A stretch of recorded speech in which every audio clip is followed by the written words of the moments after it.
Welcome in to a Hump Day edition of NFT Live. Thank you for joining me on this beautiful Wednesday, wherever you're hanging out, all over the world. We're here in Web3. We're here in the NFT Live studio for the 276th episode. Straight up 276 with you guys. Excited to be here. Hey, Ronan could not be here. And of course, Gift Dead is sitting in Austin, Texas, hootenanny right now, I'm sure. Somewhere in the world, Gift Dead is sitting there in Austin. Real quick, this actually came from the Web3 Twitter just a moment ago. So I wanted to share it with you guys. GM Austin, we're excited to see you. Details for today's Web3 Lounge. We've been talking about it pretty much all week here on the channel and in a couple weeks back as well. But we are having the Web3 Lounge at Highbrow, Lowbrow, rain or shine, open bar and free tacos. Start at 4 p.m. sharp, free drink and food only while supplies last. First come, first serve. You can bring it looks like we can bring one friend. So one friend, fireside chat starts at 4:45, beer garden, hosted by the Doge Pound. There's going to be a yappy hour, man. I'm upset that I can't be in Austin right now, but we know Gift Dead and Phil are holding it down for the Web3 fam. Choin is here, solo, old school. You better go find your old football jersey. I'll put the Chelsea jersey on. You be careful there, Choina, with that request. Prodigy saying, sup, blood, OVOT. I said, smash the like. A lot to get to today. Puma. So listen, the Yuga ecosystem, I'm going to wipe my chin real quick, but the Yuga ecosystem continues to win. Puma from their main account. This is not a retweet. This is not a like. This is not a reply. This is from Puma's main account, puma.eth, if you will. This is a collaboration with 10KTF. Let's get to it real quick.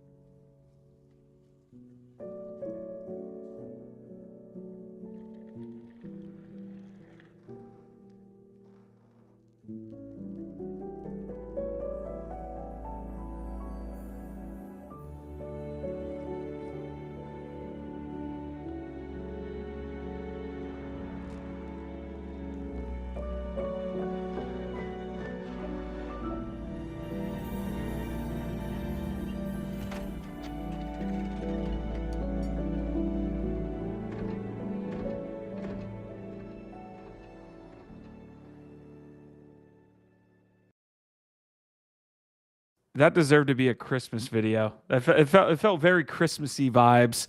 You got Wagny Son there crafting either a digital or a physical, or a digiphysical for those sophisticated folks.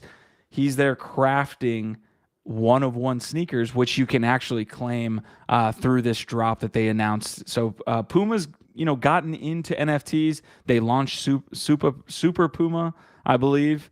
That we can take a look at that recently took a little bit of a stare up due to this announcement. But yeah, Puma's entering the game, but you see this from Yuga, right? You see the Yuga ecosystem is doing this with Gucci. It's doing it with Puma. I'm sure there are a couple, more that I can mention, but specifically through 10KTF as well.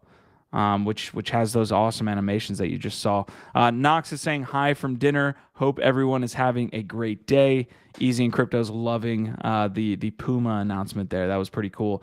The price, there's been a little bit of a. So I got a lot of different tweets to pull up here that I'd love to get your guys' take on, but not everyone's happy about this. Okay, so there's always going to be somebody. But it says, okay, so we can't ignore the biggest fuckery ever. Puma, no shoe in history of primary or secondary or custom has ever attempted this price.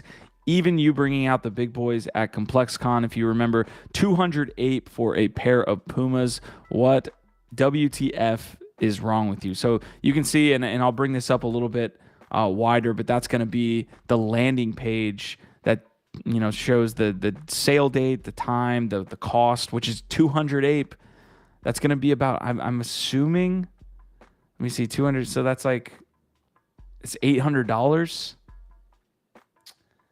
A couple others that I can pull up here in just a second. Obviously, I'm solo today, folks, so you're going to have to bear with me on these link sharing opportunities.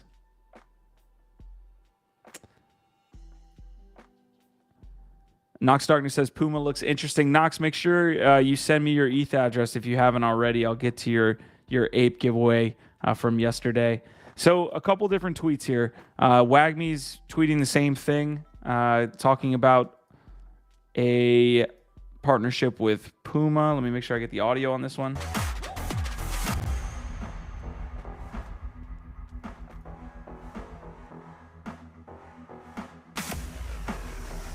I like the coda here, right there.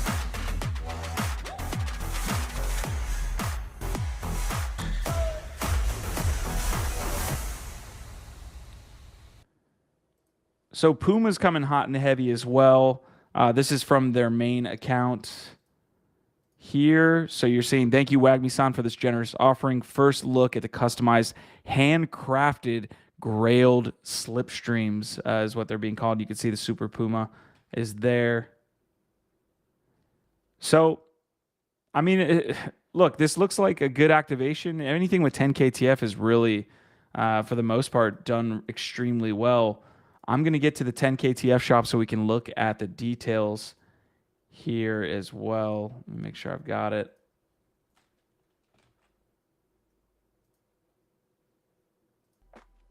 All right, so here we go.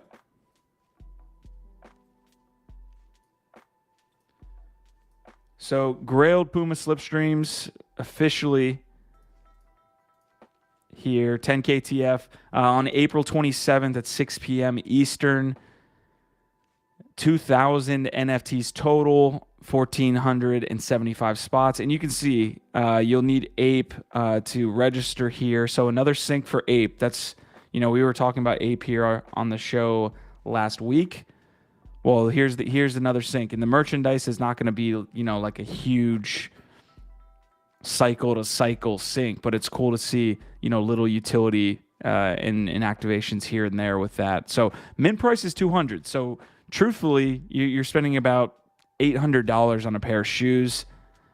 You're going to be able to burn these NFTs combined with a supportive PFP to mint a grailed Puma slipstream NFT, and then you can redeem it for limited edition digiphysical sneakers, as Gift Ed would say.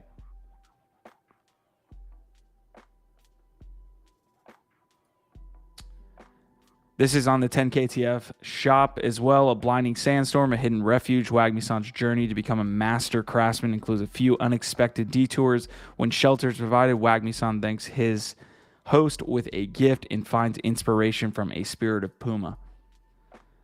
Grailed Puma slipstreams can be used in Battletown missions and are accompanied by a matching pair of Grailed Puma physical sneakers. The 101 physical sneakers contain an NFC chip, which is scanned to authenticate and link the physical and digital items. So, I mean, that's pretty much a roundabout on the entire kind of Puma activation here, if you will, with these sneakers.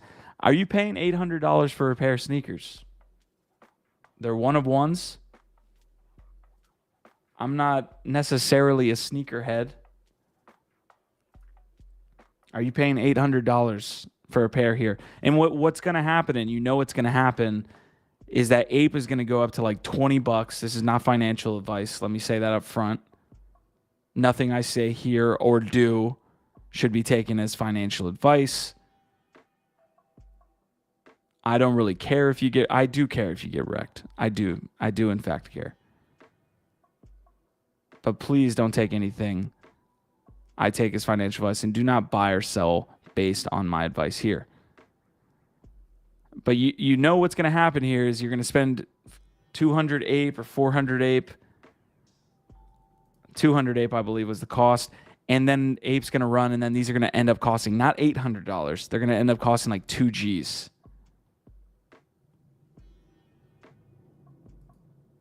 So Easy in Crypto saying way overpriced, especially when you need a 10 KTF NFT too.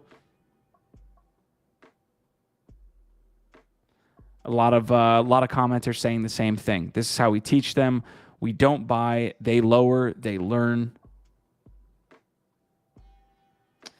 And there's a couple other takes that I kind of agree with here. If it's used for Battletown, there might be a use case there. I could see that.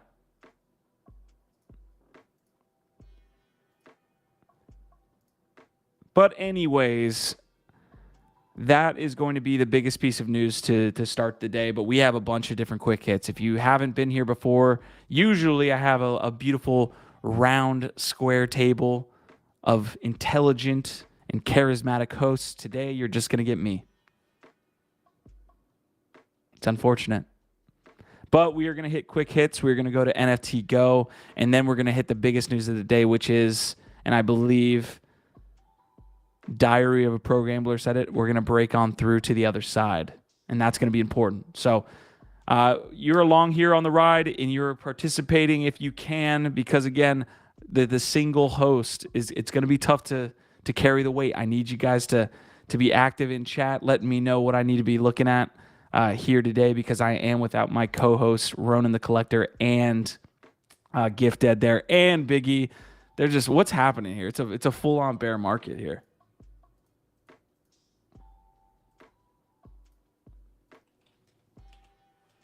Speaking of bear markets, I want to pull up the price floors on a lot of these different collections here. A lot of hate and apathy, and people are scared. There's a lot of things going on right now in the NFT space, and I think we've done a pretty good job of battling the FUD. But let's take a look. This is the NFT price floor. I love pulling this website up because it really gives you a very CoinGecko, CoinMarketCap look at the ecosystem. So let's even zoom out to the last, let's say 27 days. So Bored Apes, up 4% in the last 7 days. We got some others. Let's zoom in here. Otherdeed's doing pretty well. Vessels are doing extremely well here with that announcement. DeGod's up 6%. CloneX up 12%. This is really nice to see because, flashback maybe 4 or 5 days ago, if you looked at the last 7 days on a lot of this stuff, they wasn't doing too well. Hold on. Hold the phone. Hold the phone. We got a gifted sighting there in Austin, Texas. Where's the cowboy hat? I know I didn't bring the hat. I need to get my earbuds though, because the audio is gonna be fucked up, right? I can't hear myself, and I can hear you pretty good. So if you can't find them, it's okay, but try to find them. I'm here. Right. We're here in Austin. I just want to stop in and say hi. I felt bad. You're up here doing it solo. I know how it is doing it solo dolo, my guy. But you're doing great. You look amazing.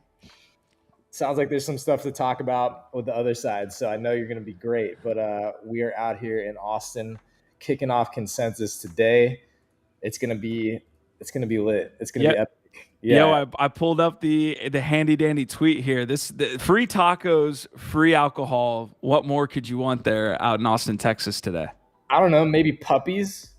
Maybe a Doge Clarin. The Doge Clarin. Wow. Is gonna be there. Yo, this location is fucking dope. So shout out Phil, Ashley, the whole team. Per usual. Mikey. Yeah, the location that we're at, highbrow, lowbrow, we're throwing down with a bunch of amazing people, and it's actually really fucking badass. So it's gonna be a lot of fun. And you know what, Q? You fucked up not coming. So you messed up. Facts. Yeah. Big facts. Hey, so my whole job is to make you FOMO today. That's my whole job, just so you know that you fucked up.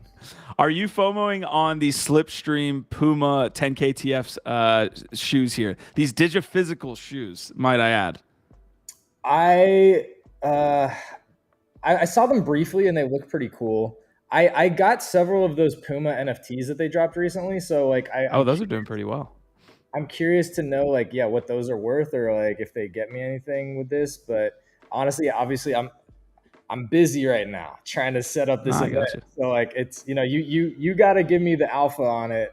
Let me know what's going on, and I'll just be watching, paying attention. Are there birds in your house? Oh yeah. We are surrounded by nature out here in Austin. There's some crazy crackhead crows hanging out right outside. Nice, man. Well, it's good to see your face. Easy and Crypto saying I need to get to Texas one of these days. Nox Darkness saying hope you're having fun. GIF. Have you gotten into anything yet, or is this like truly right now your first kind of foray out into the world here in Austin? Yeah, I just got in last night, and it's just getting ready for it because it kicks off at 4 p.m. today. So we got to go finish setting everything up because we got an NFT gallery. We're featuring a bunch of dope, NFT artists, local artists from Austin. Shout out Jeff Zavala from the community who helped us curate a whole gallery of amazing local artists. So I got to go set up and program all of that. Got to get ready for some awesome fireside chats. We've got some leading builders and thinkers that we're going to be highlighting on a couple of different fireside chats. So it's just a lot of prep right now. Are there any like specific topics you guys are touching on fireside chat wise? Like what are you diving deep into? What should we talk about? Let us know in the chat. This is it. You let me know. That. I'll let us know in the chat. What should we be talking about today in Austin? The rise and fall of Pepe PP. I saw that they redeployed. So did it already fall? It looked like it was still rising. It was still rising. It's a little. It was a topic today on the dashboard, if you will. So, yeah, we got a ton of stuff to get to. I don't know how. So, how long do you want to stay? You just dropping in and taking off? I just want to come in and say hi. You're doing great. Well, thank you so much. You're not alone. All right. Last thing I'll show you, I guess, since you have the Super Puma NFTs and you got on their drop, it looks like there was like a little pick me up over the last from this announcement. You got a little. I bought in above that, so we needed something. I'm still down. Pretty sure I'm still down. It's a bear market. Yeah. We're saying that a lot these days. And you know what? That gets me excited. Just the fact that something's happening. They're still alive. You know what? Let's go, Puma. I'm here for it. Dude, I feel like 10 KTF Ape, we're having these discussions, and it's like the building and the partnership that's happening in the bear market like you're talking about. You see this in that Yuga ecosystem. Not to do the Yuga show or anything like that, but now Puma, you already saw Gucci do this. Like, they are going to be guns loaded. You know what I'm saying? Like, fuel is going to be loaded during the bull market. Yeah. And actually, also, I agree. But also, Easy in Crypto, shout out to you. We're definitely going to be talking about DAOs because actually a bunch of our partners are DAOs out here. ATX DAO, Austin, has some big DAOs, and ATX DAO is actually one of our big partners on this event. And so they're going to be coming through talking with us. So yeah, we'll definitely be talking a lot about DAOs. That's a great topic. Love it, man. All right. Well, I'll let you go. I know you got a busy day programming all this stuff. Thank you for stopping by and taking a little weight off my shoulders. Yeah. And Prodigy's right. And also screw you. All right. Peace, dude. Take some pics. I'll share it here. Later. Arvado Tribe. That's my favorite part of doing all this. It's not easy during a bear market doing a lot of this stuff, man, like every single day, but the community that we've been able to curate over a long period of time, you guys out there listening right now, either, on YouTube, Spotify, Twitter, however we've connected, like that's my favorite thing. Like he's out, Gifted's out right now in Austin, putting on an amazing event. We're able to still have NFT Live here, and he's jumping in, and we have Biggie halfway across the world that jumps in. We got Gables, we got Ronan here. Hopefully we can get Ronan in tomorrow. But I mean that kind of just that right there, the vibes in the last 30 seconds is truly why this space is awesome. So yeah, big shout out to Gifted again. Web3 Lounge. If you don't know by now, I don't know what to tell you. So we'll move on to the next topic here. And stay within quick hits. ZachXBT, one of the best follows on all of Twitter. He does all these exposés on scammers and pieces. He was actually, I believe, on Joe Rogan a little while back talking about. I believe he got a bunch of fame from outing the Pauls for their NFT ruggery, scammery, if you will. So this is a tweet from him. Over the past month and a half, one person has created 114 meme coin scams. Each time stolen funds from the scam are sent to the exact same deposit address. So, first of all, it could not just be one person. Maybe they could be, sharing a wallet. That's a lot of work over a month and a half. I mean, that's more than a scam a day. That's more than like 2 scams a day. It's about 2 scams a day is what they're getting into at this point. A bunch of people were asking, hey, how much is he making? Zach said it's a pain to calculate since they use alt wallets and split up funds. I like this little Pudgy Pops tweet. When he wakes up, I should do a rug. But I mean, we've been covering these meme coins. You could call a lot of the drops that you see there when we pull up the trending collections that are just random as all shit. You can call those meme coins as well, although they're not Pepe. They're an NFT collection.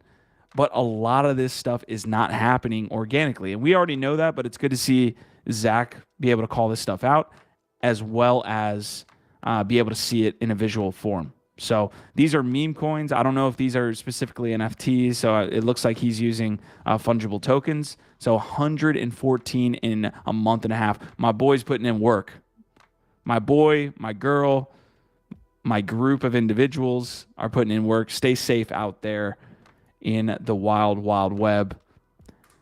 All right, so this was a big piece of news on the quick hits. And guys, if you want me to cover anything specific, I saw some stuff happening with Avagachi Choina where a proposal got turned down.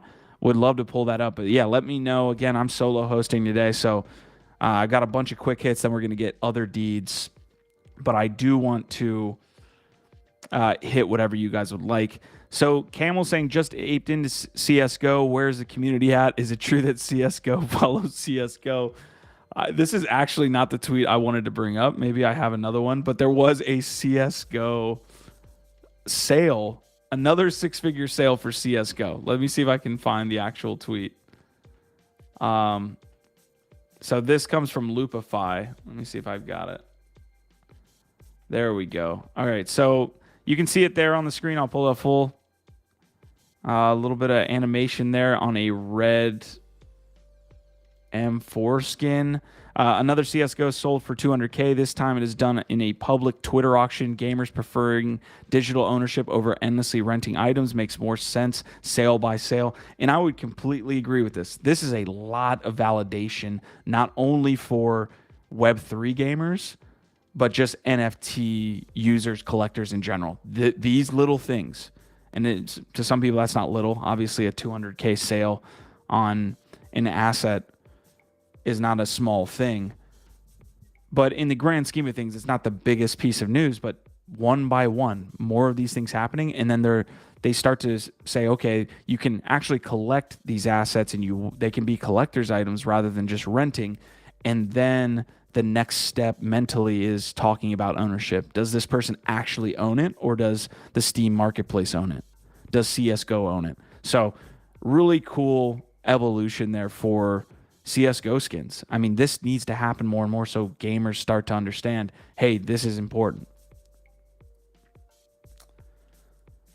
This is pretty big. So this is I don't know if it's an alpha. I don't know what these are going for at this point. They were free mints.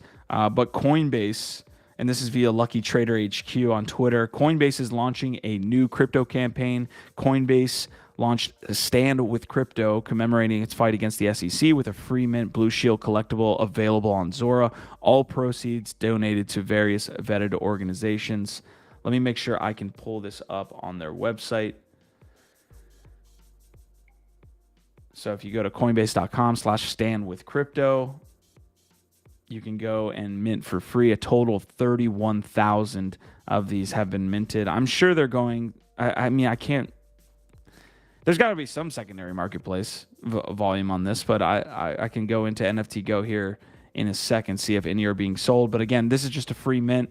Interesting move by Coinbase. I mean, to commemorate what essentially they're doing. They talked about opening an offshore exchange in Bermuda, I believe, recently after the SEC findings.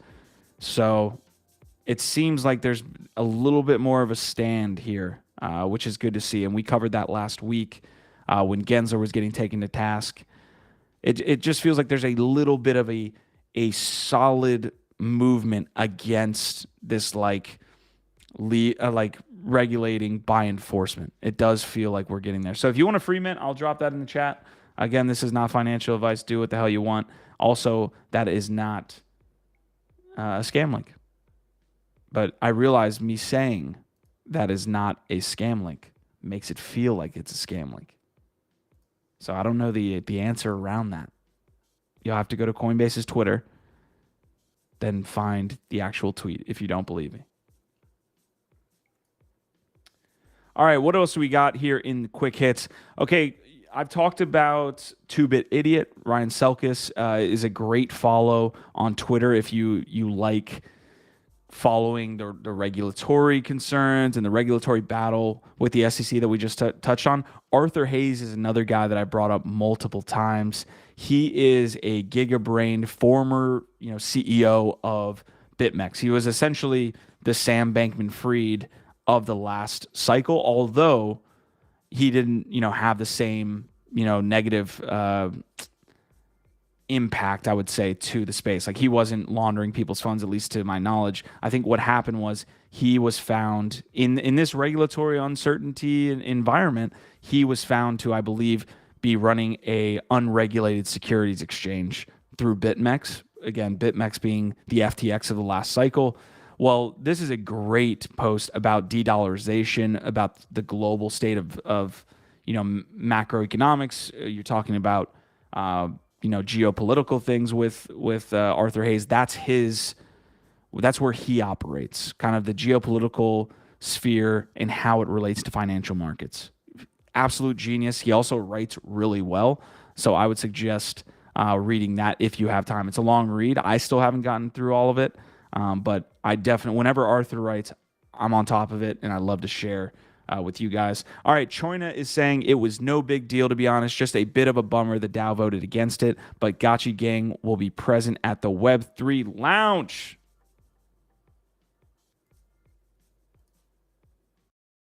Oh, let's go.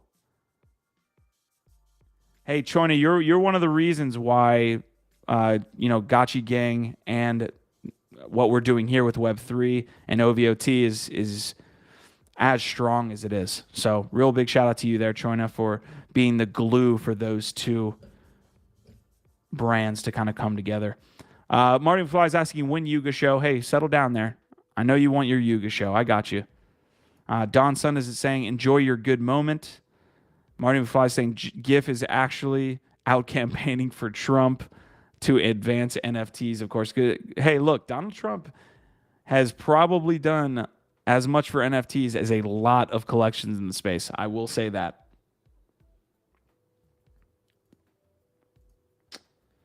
If you just got here, we're hosting NFT Live here solo dolo. Usually, again, I have very charismatic hosts sitting here with me. I am here by myself today. So if you do have anything you would like me to pull up, let me know. It helps me run the show a little bit smoother. Again, we'll probably run another 45 minutes here.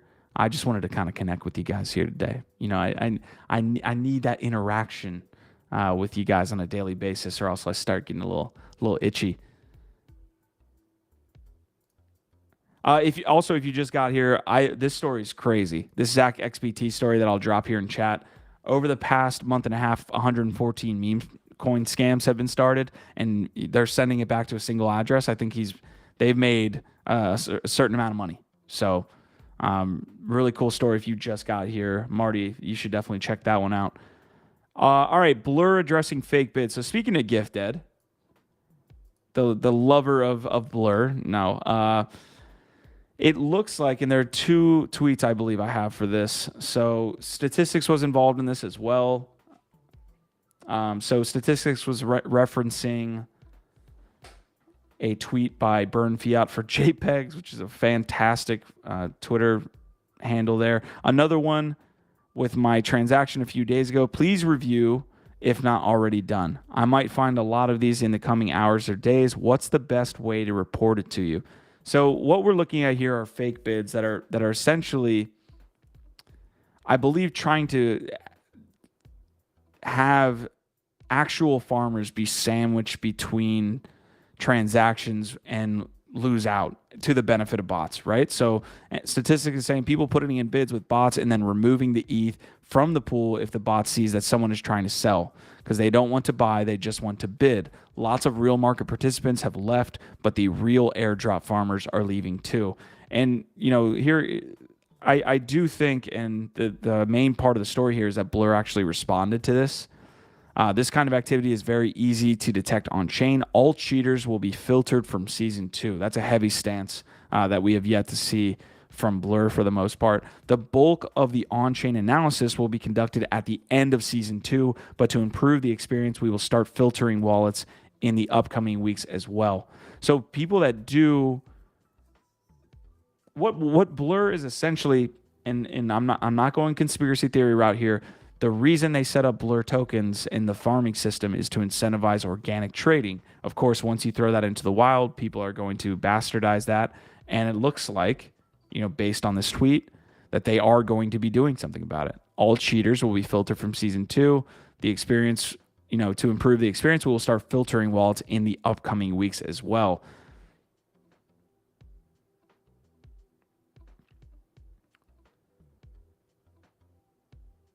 Nox Darkness saying, I'm a big fan of the Yuga show, not so much a Trump fan. Squash is asking, did you talk about the Adidas Indigo Herz drop? I have not. And Marty McFly saying 10K TF is cool overall, but a money sink, really. I've generally, I think in the short term, everything's down. So I think, 10K TF holders are not sitting here on the top of the world right now, for sure. So I agree with you on that. I do think overall they're going to really, really be one of the big winners when we do see that bull return is 10K TF. They have, their own IP that they're building out, their own lore. They're also integrating into not only bigger brands like Puma, we just showed Puma, but they're also doing their own kind of game. So I think, there's a handful or a pocket full of projects that are going to do extremely well once this turns around. 10K TF, I believe, is going to be one of them.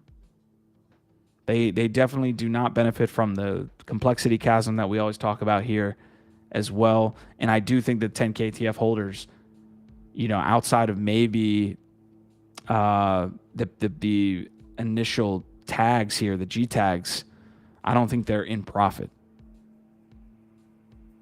So, but they're in profit in lore, okay? Because 10K TF does a better job than anybody else. So if you like storytelling, you're in profit on the storytelling.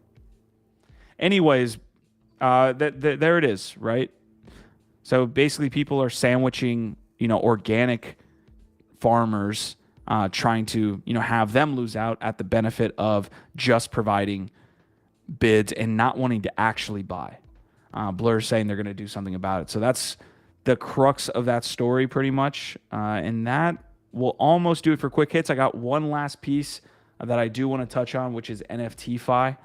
This is a really, really interesting story here. Introducing NFTFi Rewards, the loyalty program for NFT lovers. NFTFi OGs, your reward point balances are live now. Secure them within 21 days. And if you've never used NFTFi, now may be a great time to get started. How to secure your OG points. Use NFTFi before the snapshot. Connect your wallet and check your balances. Lend or borrow before May 15th. You can already get a head start on Earn Season 1, the next phase of NFTFi rewards. Boost your OG points. So they're incentivizing on that sense as well, via like a bunch of different social media activations, 25 followers, yada, yada, yada. I'll drop this link in chat so you guys can check it out, but it looks like NFTFi might be the next larger-ish, right, platform that is starting to roll out a token. I've got another tweet that I wanted to reference within this as well.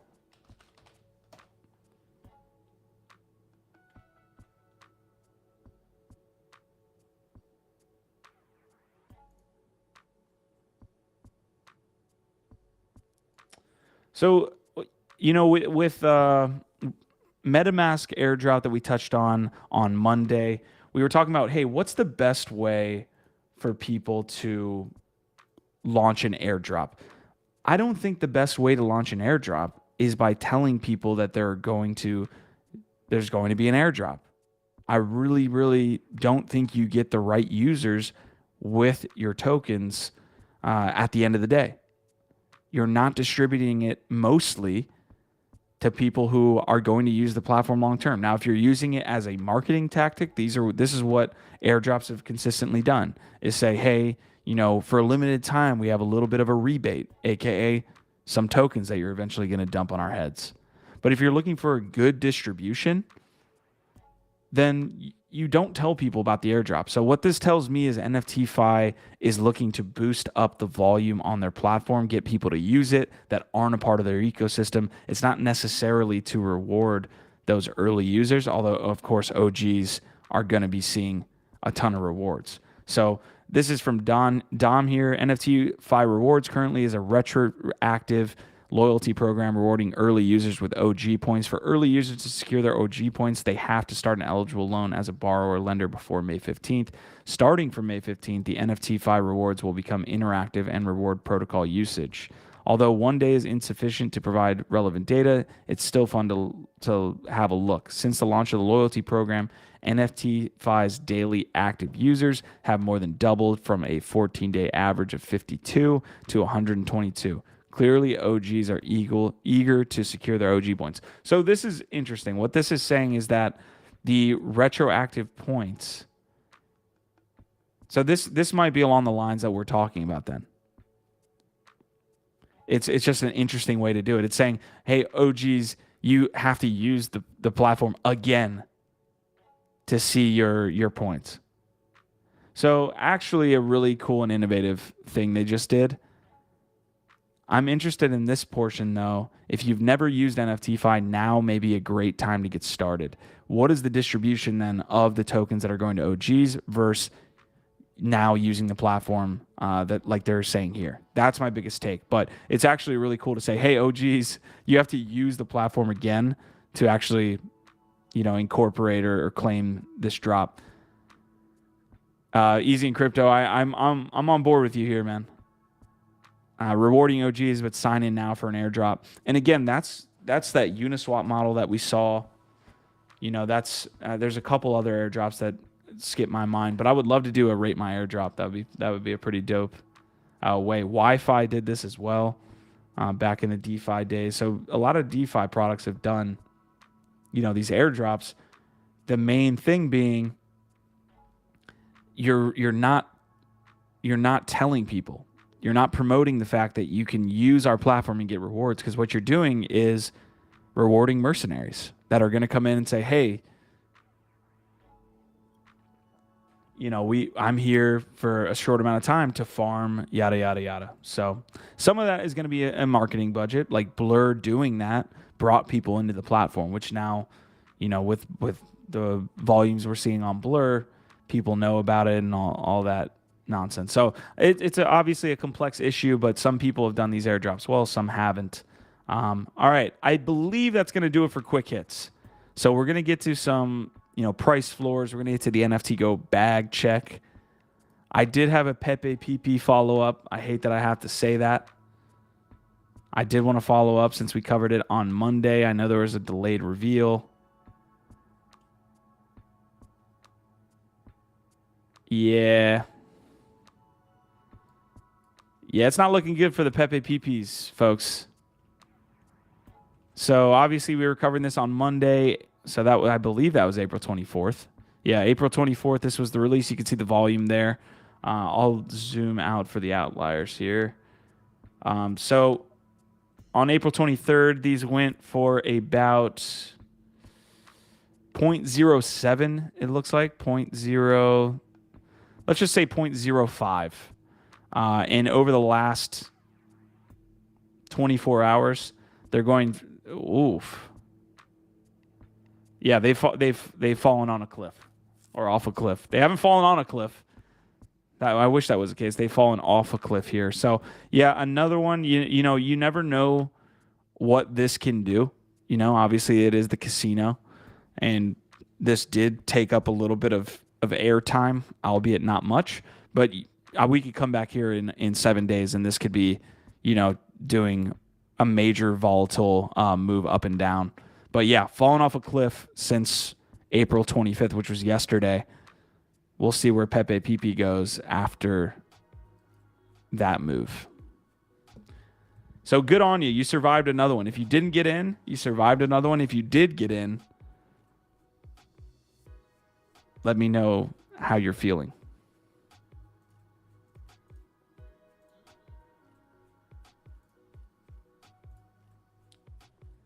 All right, we got an NFT Go Bagcheck here, okay? NFT Go Bagcheck, and then we're going to get into some price floors. We're going to look at CoinGecko as well, look at some token prices here. We're going to draw some squiggly lines. No, we're not. Win Dimitri. But let's get to the NFT Go Bagcheck. NFT Go Bagcheck is the sponsor on this month's edition of NFT Live. We love using their platform for different analytics to check out the market sentiment, to look at price floors and things like this. So big shout out to the NFT Go guys. I'm sure they are going to be at the Web3 Lounge here in Austin as well. So let's get on to it, shall we? Market sentiment staying stagnant here at 30. 30-day profit loss, still a majority of the market, at least the Ethereum market, is in the red. Blue chip index is holding over the last 7 days against ETH. This is good to see since ETH moved to like 2K. This is really good to see. And we'll see that in the NFT price floors as well. Against USD, they kind of rose. So a little bit of a relief here from the absolute carnage that NFTs have been facing over the last 30 days. You can see the zoom out both against ETH and USD. I dare not go to 3 months. All right, market cap and volume. You see the same thing here. You see a little bit of a pick-me-up, a little bit of a relief. ETH here, USD, not as much. But against ETH, that's really impressive. I mean, over the last 2 days, that's been pretty strong, especially with ETH sitting around 2K. And then let's get over to the collection distribution over 24 hours and 7 days. So over the last 7 days, Bored Ape Yacht Club, Mutant Apes, Wrapped CryptoPunks, Azukis, Miladies, the Captains, CryptoPunks, De Gods, Beans, Pudgy Penguins, and others. Over the last 24 hours, Mutant Apes, Bored Apes, CryptoPunks, De Gods, Azuki, Otherdeed, Otherside Vessels, CryptoPunks, Milady Makers, and Heavy Metal. So not that much of a change, honestly. Like we're kind of holding pretty steady. I'm interested in this Mutant as the top collection over the 24 hours. What's happening with Mutants? I think there was a very large sell. I think that was the situation. If my brain can make a few connections, we had a large blur dumper on Mutants over the last 24 hours, which could lead to that. So real quick, let's take a look at the Blur versus OpenSea battle that is consistently happening for us. So 24 hours, Blur seeing obviously a solid amount of trading size. OpenSea is going to hold the traders. This chart as well has stayed stagnant, at least on the ratio side, for a long time. So that being said, let's see if we can get to some collections over the last 24 hours. All right, I'm not touching Reaps. I'm not touching Cope Rope. Pepe PP. Squash, I think you're seeing it as well. So there was either a Mutant Sweep or a Mutant Dump on Blur there.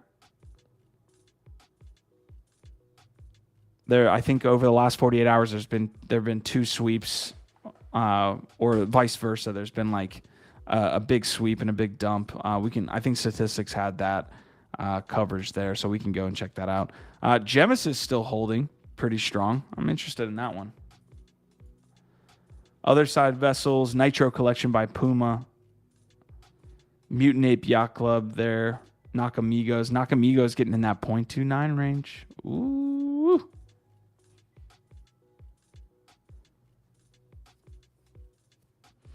Interestingly enough, I have not seen the Coinbase piece that they just launched, that shield. You'd think there would be some type of secondary market if people wanted to pick up multiple. Obviously, they were 31,000, and obviously they were free. So you just think there would be some type of market here.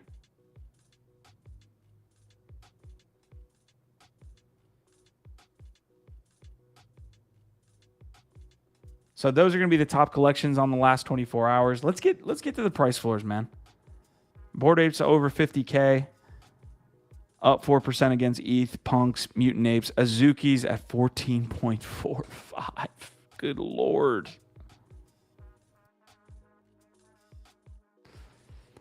Easy and Crypto saying, what's the word on OpenSea Pro? Haven't tried it yet. OpenSea Pro is clean. OpenSea Pro is extremely clean. The load times on it are like it's a snappy website. So if you go into different pieces, it goes immediately to what you need. There's no like kind of wait time on that. Obviously a more trader focused look. So when you go into collections, you're going to see, so you're going to see a little bit of the market price, the floor prices. You can, zoom out, zoom in, do what you need to. You have options to view it in the very blur fashion or, in that larger style on OpenSea. But, overall, I like OpenSea Pro. I think that was a good move by OpenSea. Again, this is why I like Blur versus saying, hey, Blur sucks. Anytime there's competition, you're going to get a situation where somebody's got to innovate or die. So really cool move by OpenSea here. I wasn't a gem user either. That's what OpenSea Pro obviously was before that, but we'll see. Squashman saying Dot Swoosh posted an hour ago that they're doing daily reveals of the OF1 collection. First one is limited to 283, price $19.82. So I will tell you the low value, high volume, although you're saying there's only 283 of each collection, but there's obviously multiple collections. The low value, so $20 there. I've been thinking about that as far as it comes to the next stage of NFTs, right? Like, how do you out there as a collector or user in the next stage where maybe there's not these, $1 million sales, 500K sales, but there's a lot more usage in the space. There's a lot more users.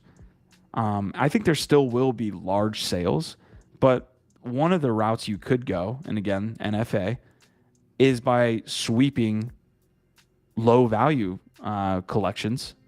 Like a $20 collection, you could buy 30 of them, what have you, and still get that same, price point or value, $2,000 worth, say, and still see good returns.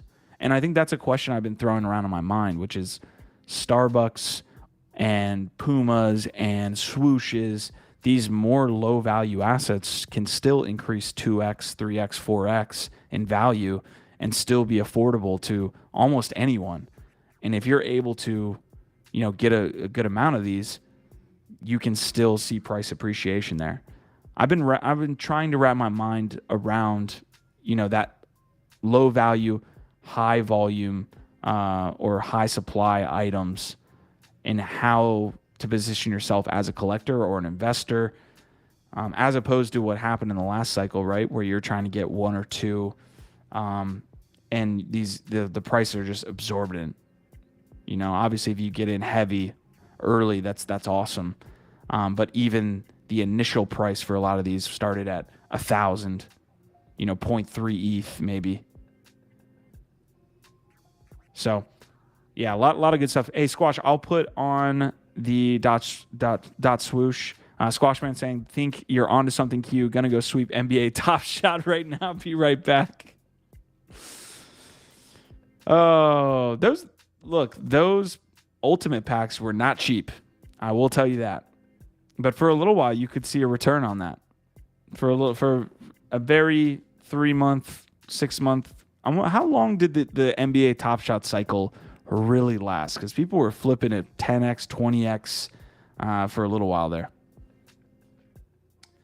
Speaking of Top Shot, they just launched their mobile app as well, like native mobile NBA Top Shot app. So we'll see. That was, of course, not financial advice, brought to you by Nifty Q. I've said it 5 times. I don't need to repeat myself every time I talk about it. Sony Black is saying, I just caught up. I was a victim of the Blur spoofs, had 7 transactions in a row that bots removed liquidity, and I had to keep submitting to break through. So Sonny, break this down a little bit. You had to keep submitting your initial bid.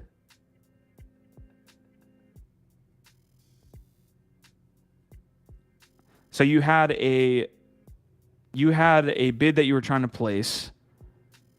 So you're trying to buy something, and there was a removal of liquidity, so you had to buy it at a potentially higher price. So I get the general idea here, but I just want to see exactly how that happened to you. I think that would be generous for all of us. So paid almost 0.5 ETH in gas and an average of 0.03 on 8 NFTs.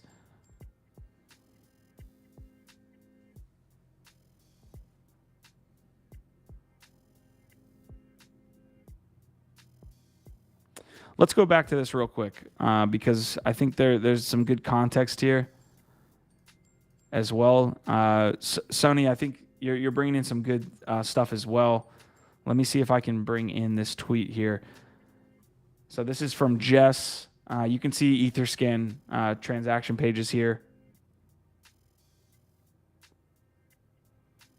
So within the same block, so obviously this person is using bots to, within the same block, be able to kind of front run the transaction, which is, this happens in traditional finance for sure.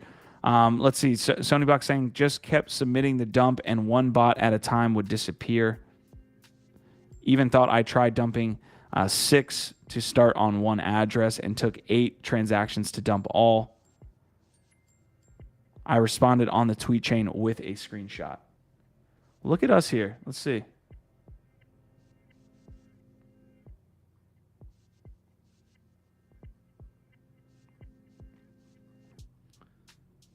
So there are multiple threads here.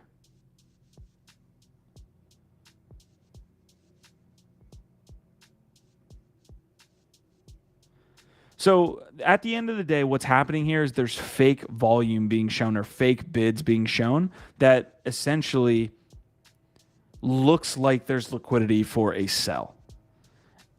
And at the end of the day, there is no liquidity for a sell.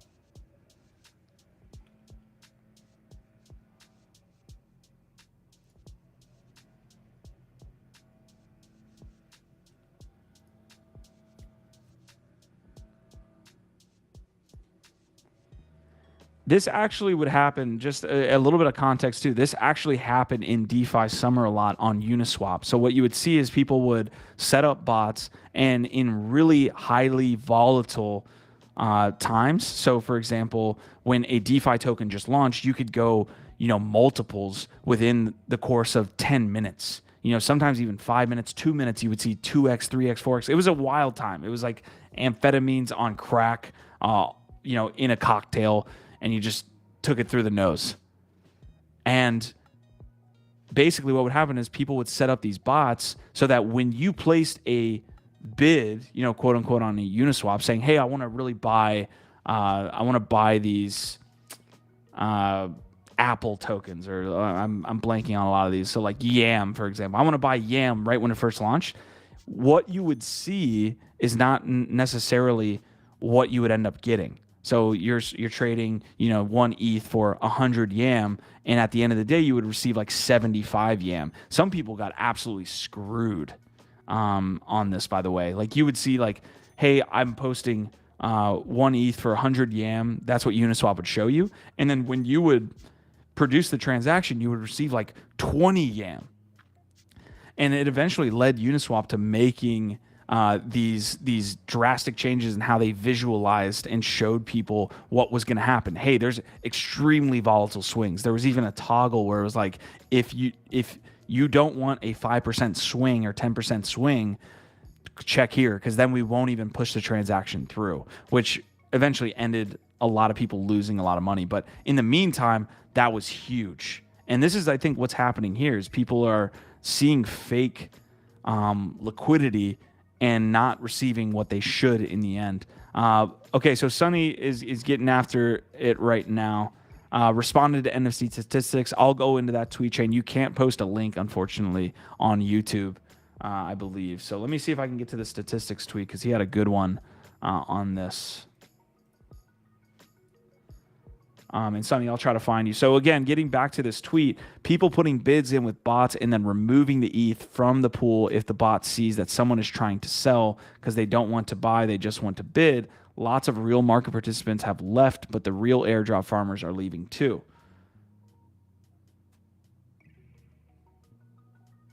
This is going to be a hell of a thread.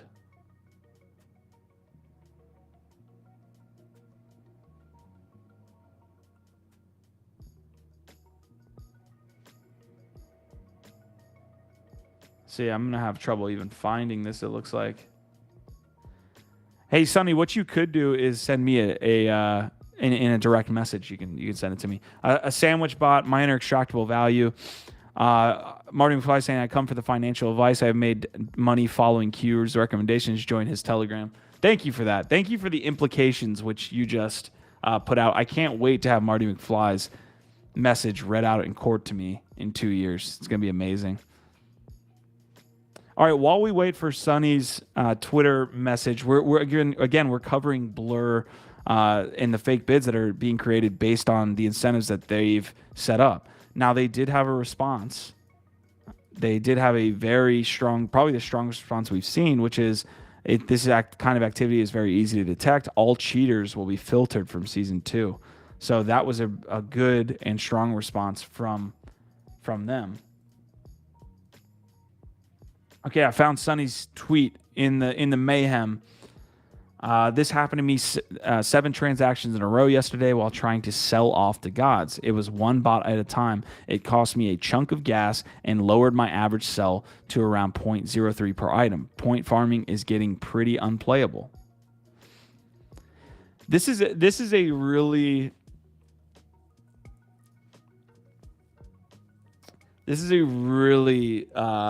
just interesting topic that's being brought up here. And while me and Gifted were talking about the blur farming and the PvP nature of what's happening, because what you just saw is PvP at play. It's literally player versus player. At sometimes you're not even battling a human being. You're battling a bot. So good luck.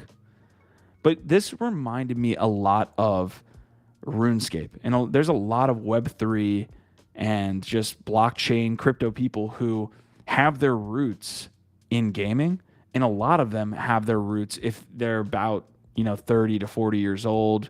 Usually, if you're in your 20s, you didn't play RuneScape. I doubt you would play, but that is kind of the range. So 30 to 50, you played a lot of RuneScape, and not only did it teach you a lot about microeconomics, macroeconomics, and things like this, just indirectly, the wilderness was a very delineated place on the map that was PvP. So you could go through the whole rest of all of RuneScape world, play the game, certainly make a ton of money, buy the best items, craft the best items, just enjoy your experience with your friends. But if you went into this wilderness, this delineated zone, you could follow around really high level individuals. And if they died, and there was a specific mechanic where, like, if you attack somebody, then you could be attacked. And if you died, you lose everything. If you die, you lose everything. And then when that person dies, there's a rush to that person's items. And it actually creates this mini vortex where and I don't think it really applies to what NFTs. There's no mini vortex of people losing a lot of money and everyone kind of rushing in. That's not really what happens, but it was a cool concept to bring into what's happening with PvP NFTs, because what you have are people having the small fish having the ability to, if you follow a guy like Machi, if you follow a guy like Franklin, you could have the ability to make some money if you knew how to play it, right? If you got lucky, if you were involved. But really what happened is you put yourself in danger of losing everything. And that's the interesting thing too, is that in this RuneScape wilderness environment, you would literally respawn back at zero with nothing.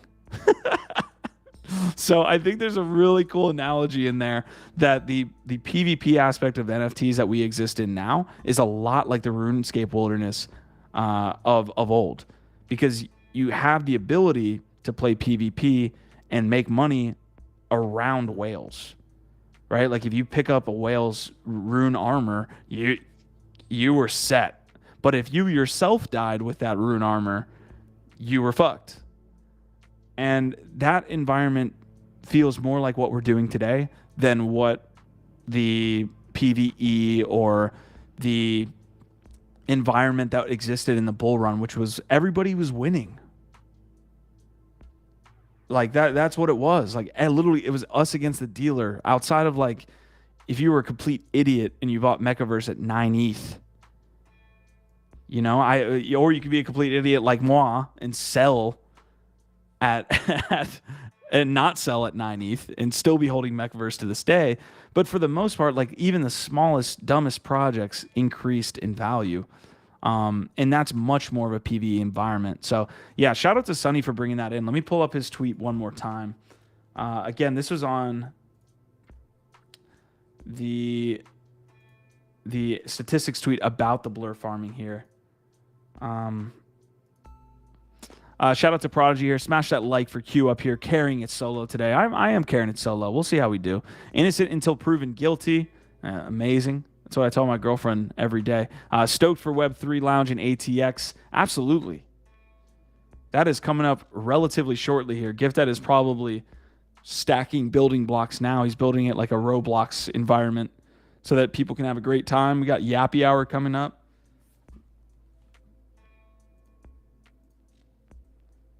So this is literally happening in the next 2 hours. Really excited. Actually, probably not the next 2 hours. I'm reading it like I am Eastern time, so apologies for that one.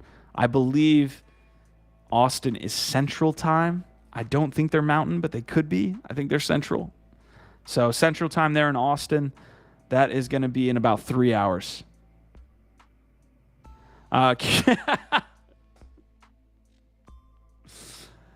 Q, you're doing a great job. Don't listen to what everyone says about you. You got this. Well, you know what?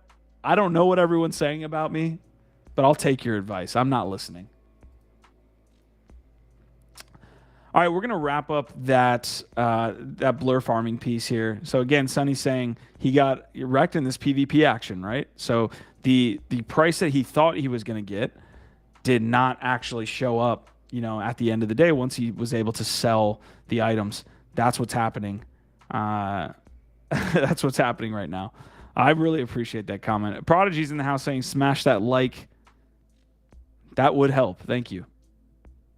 If you want to do one thing for a solo host here today, it's like the episode. It does help us get the word out about what we're doing with Web3. And again, folks, and I've seen multiple comments now that I am not a financial advisor, although I wish I was.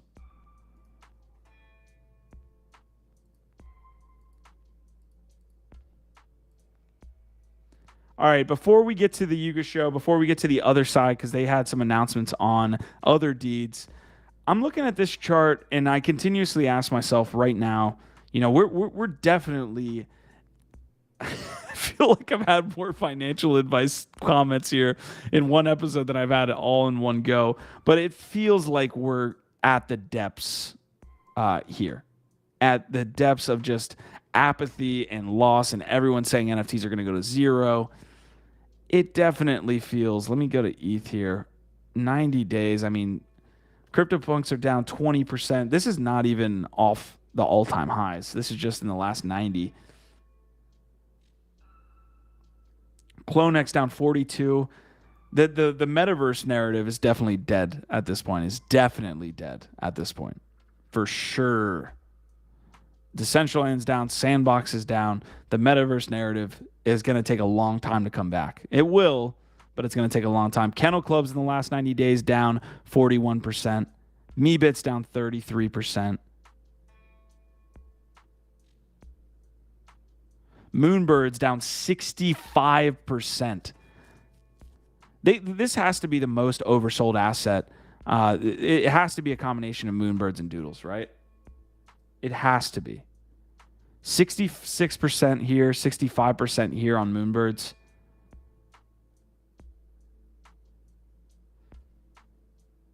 And those are really the two assets I'm looking at as these are the handful of assets that will do well in the next bull run.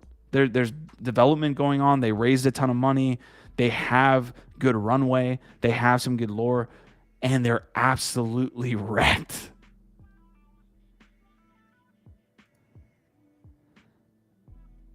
What's the difference between Chungo, Sands, and Pepe PP? That's a good question. There is no difference in my mind because I don't own either. But I'm JKing on that one.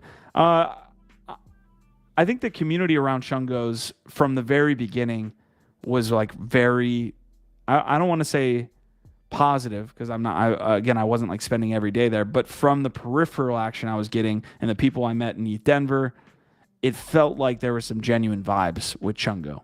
I get the point you're making. Like it's very, the art and the general feel of the NFT, the way it was dropped, feels like it was kind of just thrown out into the world and it was picked up because fuck you, that's why. But I think Chungos is much more, and I like the point here. Innocent until proven guilty, saying Chungos have doxed a legit artisan team, real lore and creativity, not just a tired meme with a dick joke. I could get behind that. Easy and Crypto saying, yeah, long time for the metaverse to recover. I believe that. And we're getting some more Chungo love. So Chungos, could be in that group. All right, back to this piece here. Doodles, Moonbirds. This is the two pieces I'm looking at right now. VFriends is kind of wrecked. VFriends version 1 kind of wrecked, 51% here. But really, and it's funny that they're almost at the same exact. Is that circulating supply here?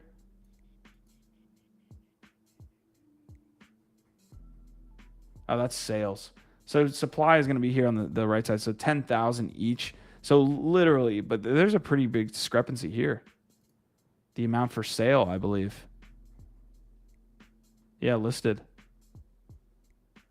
So only 287 Moonbirds are for sale. That's kind of a wild stat, 2%.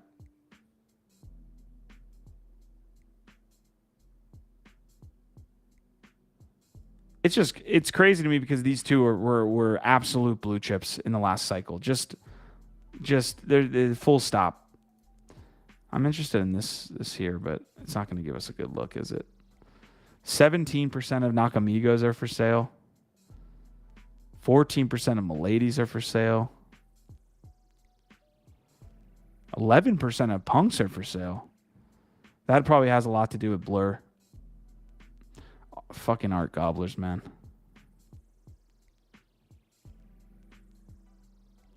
Version 1, so wrapped CryptoPunks, 10% for sale. So again, I'm searching by the amount listed versus the total amount in the collection. Azuki, 9% for sale. So maybe that Moonbirds piece is an interesting one to pick up on there. Only 237. Maybe that's because of the staking, the nesting features.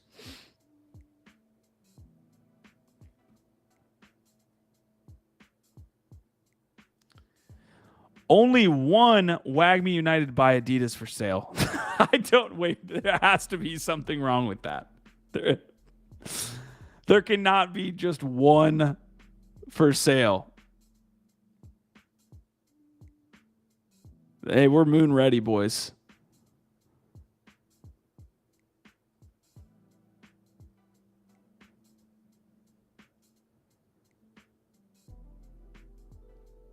Neo Tokyo only 5. There has to be some type of problem here with that data. There's no way there's only 5 for sale of Neo Tokyo.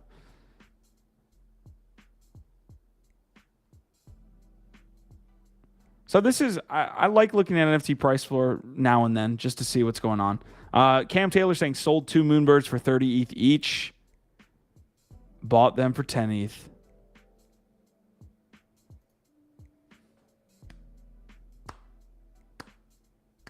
Slow clap. Slow clap for Cam Taylor. That is how you do it, my friends. Buying back in. Buying back in at 10 ETH for 2 Moonbirds sold at 30.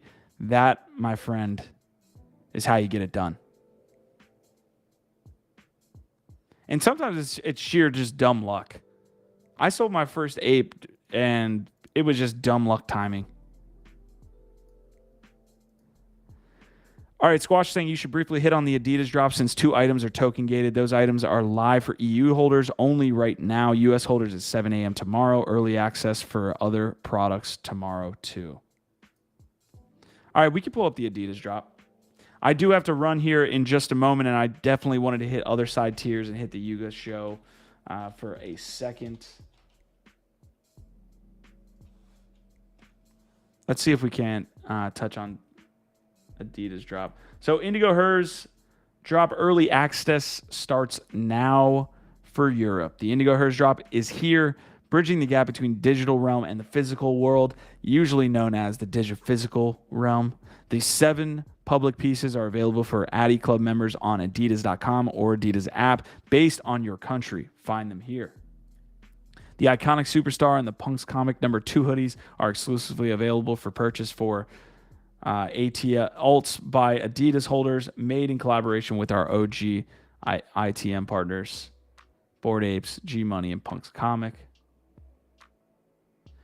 So is this is for real? They're recreating a hoodie essentially that's seen on a Punk. That's pretty cool. How do we feel about Europe getting access? You know what? I do feel like Europe sometimes gets screwed on a lot of these. Although, you know, the U.S. gets screwed as well on some of these staking and more regulatory focused bans. But I feel like this is a good win for the EU. Good win for Europe here.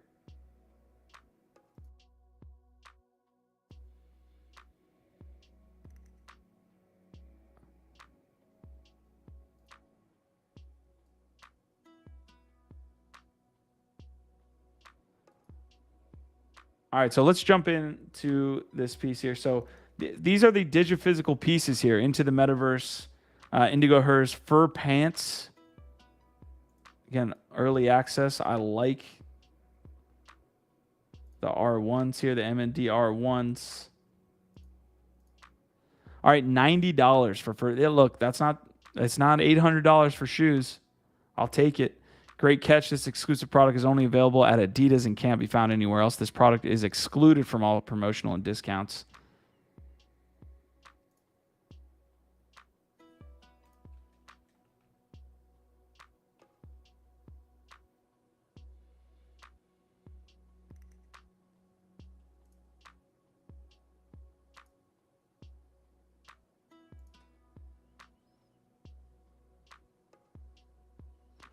Adjustable waistband. I'm in. Oh, they got the apes on the front. Do we see that? That's a really cool touch right there. This ability to so are all of the shoes, do they each have that specific ape, or do you get your individual ape on those shoes? It's got to be that individual ape, I believe they probably have access to. That's the Punks comic ape.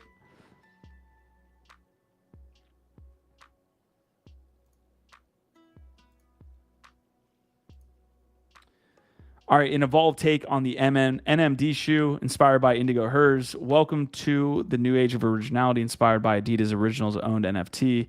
The Indigo Herz drop is an invitation to self-express without limitations, no matter which world you are in.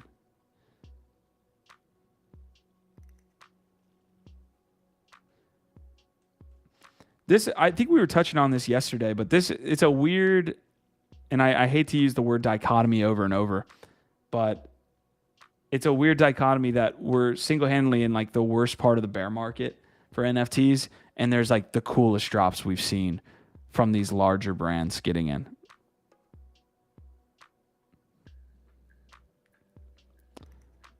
Innocent until proven guilty, saying adjustable waistband, say no more, fam. Look, great minds think alike here. Would be nuts if you got your own ape on the shoes. Yeah. I think that's the 10KTF style, though, right? I mean, 10KTF is trying to do that with their stock room. So, Squashman, you initially told me to bring this up. If you have any details other than, what's being displayed here on this tweet by Indigo Herz, the 2 token gated products will only be available in the Adidas confirmed app. You can find instructions on how to connect your wallet. Drop is open for Europe. All other countries will follow on April 27th. So we get a look here at what that looks like inside of their app.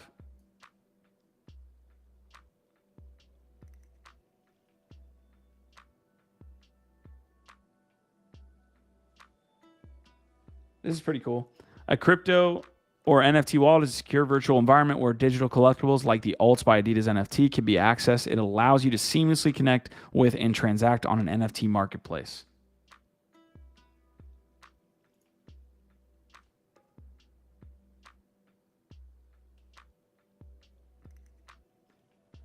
All right, you got 2 wallet addresses. Choose one.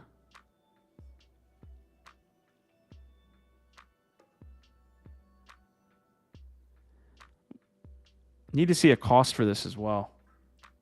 They're using token proof here, folks.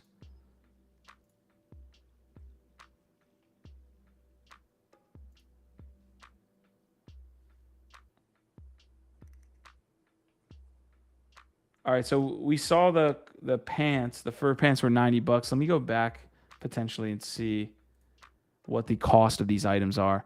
I didn't see the NFT component, though usually that digiphysical piece is mentioned, but I didn't see notice of the NFT specifically, the digital aspect of this. So this is $140 for these shoes. Not the worst. I think that's fair value, $140.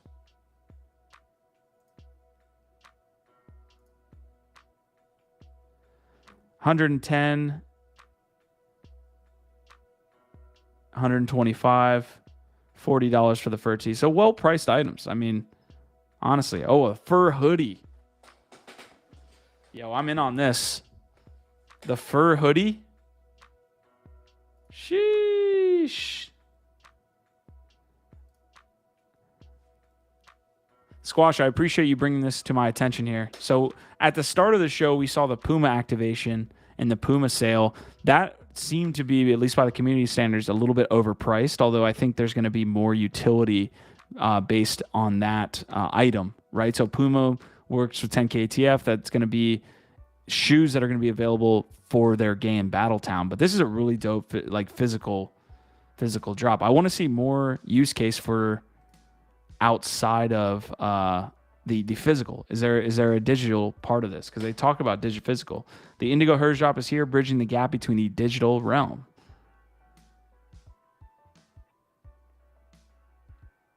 Exclusively available to purchase by Alts by Adidas. Let's check out the Alts by Adidas chart as well. Let's see if there was any response here.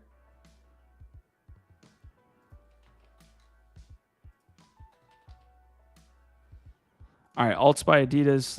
Let's see any response by the market here. Sitting at 0.4. So not necessarily. Yesterday we saw a rise from 0.36, but not really on the floor price. Volume increased.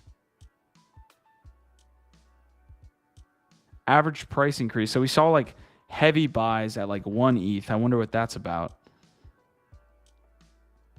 But the floor price maintained throughout to about right now. So interesting. I'm looking at this wondering why exactly. It must have been for rares, but they all look kind of the same.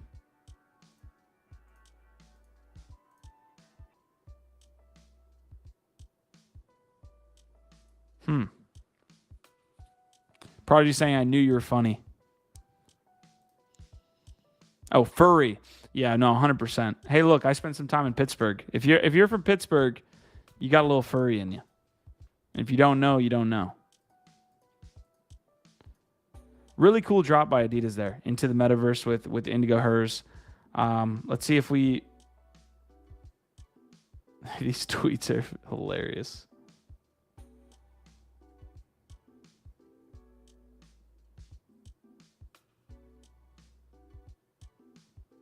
So it looks like there's some sellouts happening as well. Shirt and jacket sold out. Fur, hoodie, and tee are not sold out. We're looking into the issue in the back end, so there were some issues.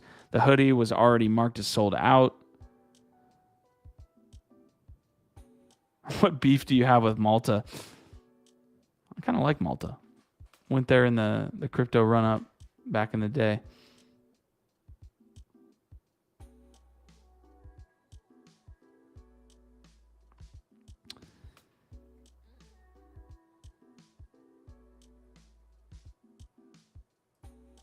All right, so I mean, a little bit all over the board with, the quality of the drop there.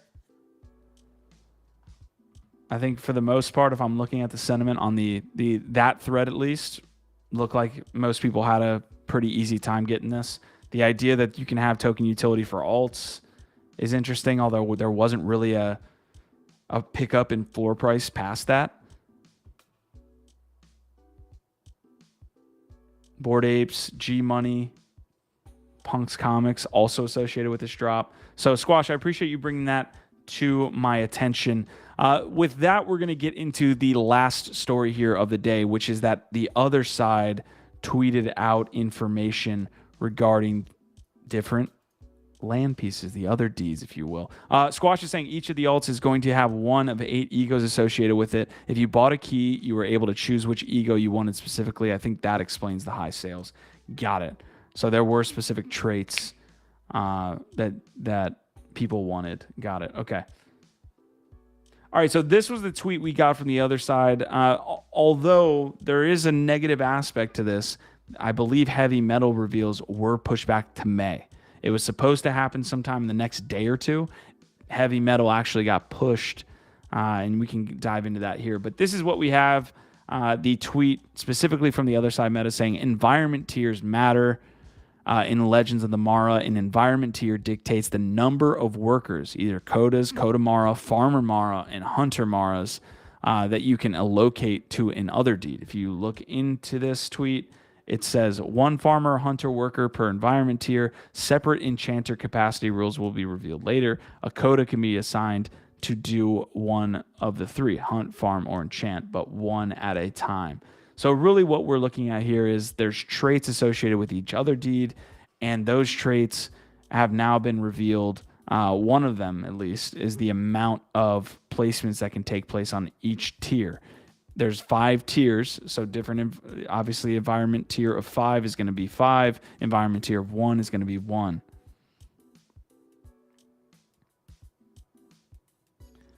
So Codas can be obviously placed as different traits, and then what you have with the other Coda Maras or the other Maras is going to be hunter and farmer roles are going to be used on those pieces, whereas Codas can be used in general. So that was the main piece, but we have, of course, a lot of crypto Twitter, of other side Twitter that came in and broke it down.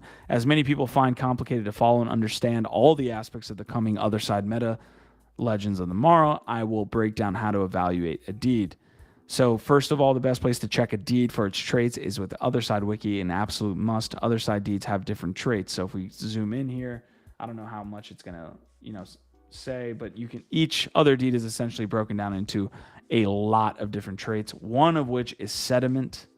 Sediment is the soil of the deed. It can be harvested by a Mara and Coda Mara, farmers, or Codas.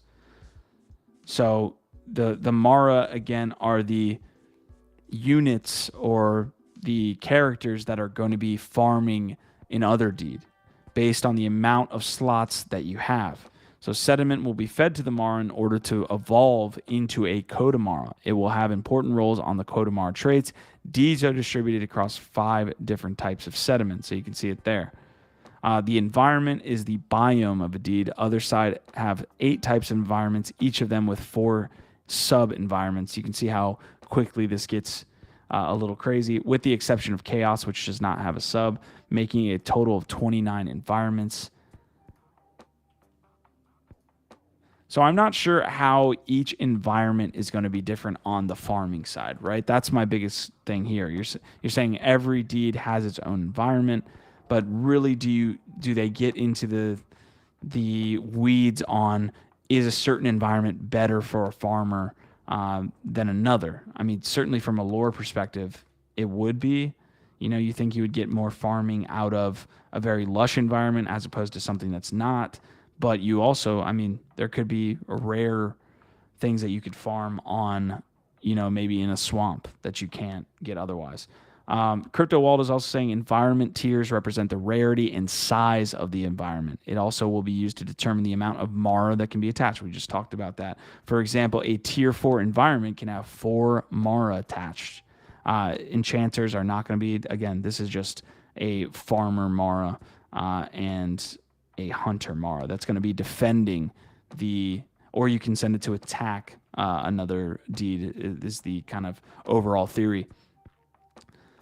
Yeah, it did go to 0 to 100 real quick. I will say that. Like, let me stop here for a second.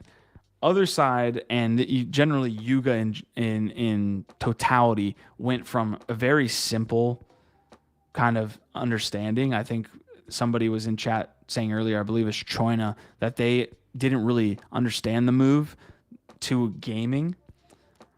Like how quickly they jumped from, like Prodigy saying, 0 to 100 into gaming very quickly. I made the point that, the two founders are former gamers. So while I didn't know that when I first bought a Bored Ape, understanding that this might have always been the path. They're still going to do the culture stuff, but that culture stuff I think is a little more simple to understand than how far they're going to get into gaming. So I think you have to separate and compartmentalize Yuga when you're talking about the other side, because it does get extremely complicated. But if you look at a World of Warcraft, if you look at a RuneScape, those things get very complicated very quick. Once you get to like level 10, which is essentially out of a beginner zone, you have a backpack that's filled with 10, 20 different items. You have so many different types of armors. You've got a friends list that's huge. Like it does get more complex. So you have to compartmentalize again. I think the BAYC will remain fairly simple on the culture side, and the game is going to get extremely more complex because games are complex. That's kind of the idea, but you have to make sure you compartmentalize. Resources. So deeds can come with 0 to 4 resources distributed in 74 kinds and 3 tiers each. Resources will be needed in order to build anything inside the other side. We still don't have any information about how it will be harvested or gathered, but it's vital for the other side's future. So you have anima, ore, shard, root. Artifacts, I think I have a couple artifacts on my land. I didn't get a coda, but I got a few artifacts, but no functions or perks are known, although there's 74 different ones. There are a couple different tweets we can also go into. Let me make sure I bring these all up for you before. And I want to open this up as well to you guys, but before we end this episode, people are talking about total work capacity of the current 100K lands. So if you look at this, you can see that there's 100,000 lands, of course, and the capacity of that is 250,000, meaning there are going to be more spots for workers than there are workers. I think the math heads were in the Giga Chads were trying to figure this out. So, for example, tier 5s, there's 9,973. I believe that means that there's going to be 5 workers on about those 10,000 plots. So that's going to be the amount of tier 5s, meaning you have to times that by 5 to get the amount of capacities. 15,000 tier 4s times that by 4. So you can see where they're getting the math from. And there's a couple other things to get into here. That makes the total worker capacity of the current 100K lands 250,000, but there aren't that many workers. There's only 100,000 Mara and 10,000 Coda.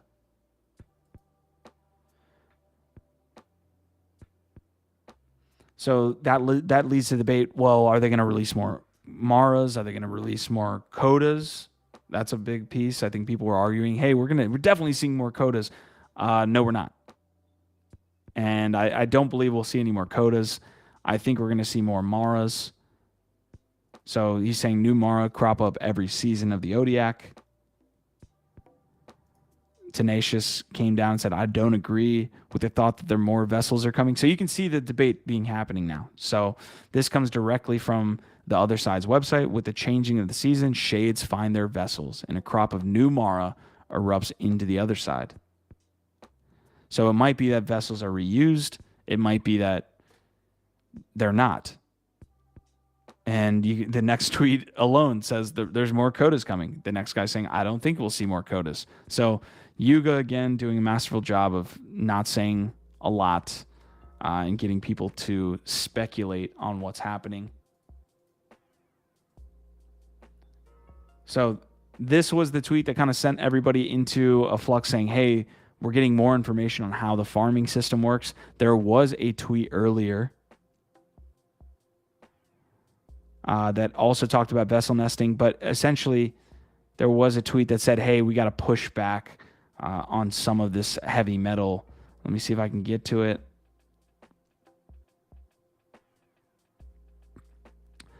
They do a masterful job of not saying something when something gets pushed back. So again, heavy metal reveal was thought to be this week. That's not going to be the case. But we do have another tweet that says, stay updated on the Otherside Legends of Mara, decoupled codas, vessels, and Otherdeed. So vessel nesting, you can see it there. One vessel per Otherdeed expanded. So that vessel is going to be important in staking to essentially that land, that Otherdeed, if you will.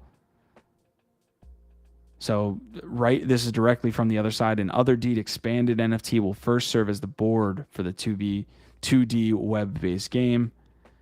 In Legends of the Morrow, you need at least one Otherdeed expanded NFT and at least one of the following to play: Coda, Codamara, Mara, or a vessel. Only one vessel can be nested on any given Otherdeed expanded at a time. So choose your first vessel to nest into the Mara wisely. The mechanics of nesting will be further defined in the Legends of Mara light paper. Vessels with enchanter traits and enchanter Mara have a special role, and their magic will be revealed later. So, as we're kind of alluding to, this is getting fairly complicated. The complexity chasm for Otherside is definitely at a point where someone can't just join the ecosystem. So, and just know exactly what's going on immediately. It's not just, hey, there's Bored Apes, there's Mutant Apes, there's Kennels, and that's it. There's ape staking happening soon. Like, that was the extent of what was going on with Bored Apes before. There were all these really cool like sub communities that you could get into based on traits that you could do a lot of cool stuff with. But now it's with the other side, especially, it's getting to a point where you've got a lot going on. The difference is, I think, again, using that compartmentalization, understand how much is going on in a World of Warcraft game. There's a lot going on from a lore perspective, from items perspective. There's hundreds of thousands of items. So just compartmentalize that into saying these are all just kind of items within a game. At the end of a World of Warcraft game, you've probably transacted thousands of times and have thousands of different items. It's just how it's going to have to be if they're going this route. All right, let's get to the comments. Does it mention whether it's greener there? What do you mean, sir? Squash is saying it's crazy that this space highlights storytelling and lore, but also hates when it gets too complex. Yet the same MFers will run your ear off about Harry Potter, LOTR, Game of Thrones. This space is so... Yes. What a great comment here. So we'll kind of get out of the other side here. I mean, I generally want people's takes, which I appreciate you guys joining the conversation here on the other side, because that's what we're getting. That's what we're talking about. But that's also the point that we're getting to is how do we figure this all out and maintain some level of understanding as it gets more complex. It's crazy that this space highlights storytelling and lore, but also hates it when it gets too complex. I agree with that. I think we're at a spot in the cycle where most people want sophistication from their NFT projects. You can't just say, here's a picture of a monkey on a boat, and this is our roadmap. This is what we're getting to. You need a level of sophistication. 10KTF's doing it. As when I was saying, it's always greener on the other side. You got me, friend.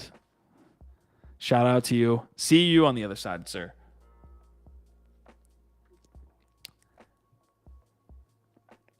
With this move too, there have been a lot of resources that have popped up. Otherside Wiki is a great one that we've shared on this channel. Other Space is another one. It's a Twitter space that happens every Thursday that you can search and stay up to date specifically on this stuff. So I'm looking at this Thursday with the Other Space, trying to take in a lot of what I've talked about here, but in further detail. All right, so we covered a lot today, folks. Honestly, I thought I was going for an hour, but we went about an hour 35. You guys came in with some good info. Squash, I appreciate you. If you're tuning in afterwards, the multitude of individuals that tune in afterwards, we appreciate you guys a bunch, whether that be on Spotify, YouTube afterwards. If you're on Twitter, Twitch, we appreciate you guys so much as we kind of continue to build out this community and this bastion of good vibes.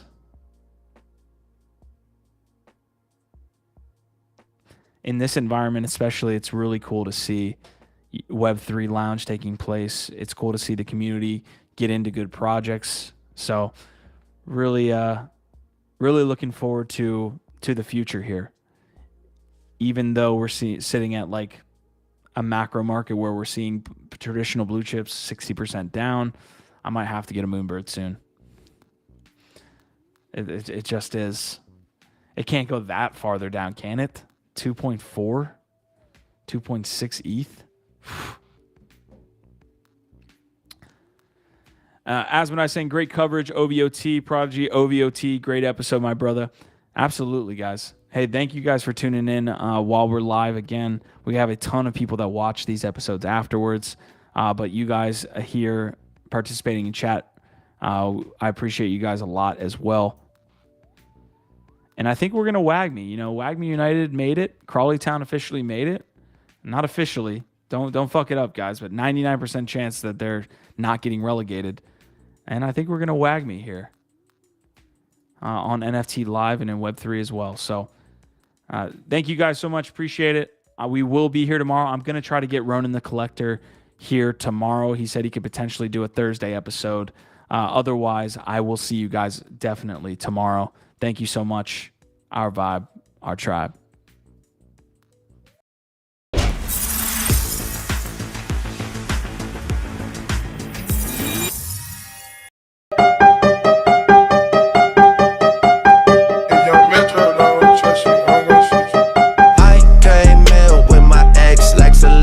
The flex, bumping Justin Bieber, the fever and left. She know what she need, or she blessed. Giving you my best. Yeah, I got my heart on my sleeve with a knife in my back. What's with that? 21, I love him, then my brother, that's my stat. Metro made the beat, so you know that it's gon' slap. Yeah, it's gon' slap. Tell him run it back. Talking to a diva, yeah, she on my nerves. She think that I need her, kick her to the curb. All I know is you couldn't have the world, yeah, you were my world. Got these girls on my neck, got these girls on my check. Like Selena, baby, on my Gina, baby, yeah. She thinking a Lambo for a drive, it's an event door. Then she way out the store. I got my heart on my sleeve with the city on my back, ain't no cap. Say she from Toronto, but can't find it on the map. That's on me, I put her in the past. Let's know that. Talking to a diva, yeah, she on my nerves. She think that I need her, kick her to the curb. All I know is you couldn't have the world, yeah, you were my. I came in with my ex like Selena, the flex, bumping Justin Bieber, the fever and left. She know what she need, or she blessed. giving you my best, ayy. Yeah, I got my heart on my sleeve with a knife in my back. What's with that, ayy? 21, I love him, they're my brother, that's my slack, ayy. Metro made the